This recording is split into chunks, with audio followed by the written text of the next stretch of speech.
I think his process for making disciples was one of his own life, like kind of mirrored and demonstrated for the people around him.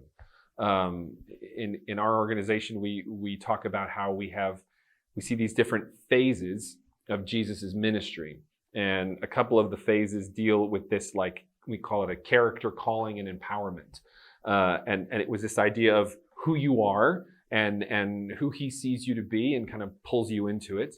But then there's this foundation period where you're dealing with relationships, you're dealing with love, you're dealing with like casting vision for others. There's prayer, and then there's also just the knowledge of Jesus himself. But these are just characteristics of who Jesus is. Like it was his life. It wasn't some set system. I think the disciples got to see the good and the bad. They got to experience the things that were genuine. They got to see when it was rough. They got to see when he was tired. They got to see when he was frustrated. You know, all those different parts. I'm sure that when Jesus was disappointed with, say, you know, the handful come back and they all leave and disperse. And so then, you know, you get this front row seat of like, oh wow, all these people just blitzed. Ugh, did we sign up for the right team? Like, I mean, all these experiences that the disciples get to have, like that's genuine discipleship. Because it's being with Jesus, it's becoming like Jesus, and then it's doing what Jesus did as a result of it. So that by the time he leaves, they just know what to do. It wasn't a question anymore.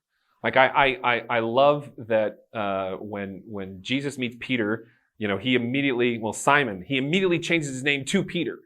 And he says, you know, on this rock I will build my church. But, you know, Peter doesn't instantly become this great, capable character. You know, you read through the stories and he is the up and down, constant, all over the place guy. But by the time of the ascension, and then Peter's like, now I know what to do. Like, game on, let's do this. And that, in my mind, when it comes to youth ministry, is one of those key pieces of when we take the time and the effort and the intentionality, when we don't try and cut corners, when we play the long game, for lack of a better term, you see results that last, and you see disciples that make disciples that make disciples that make disciples. And that's really what we all need to be all about. And it isn't, you know, we say you can't microwave character.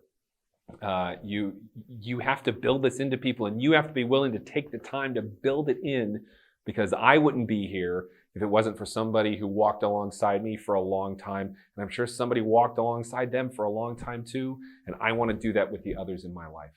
So that's what it means. That's Jesus' process, in my opinion.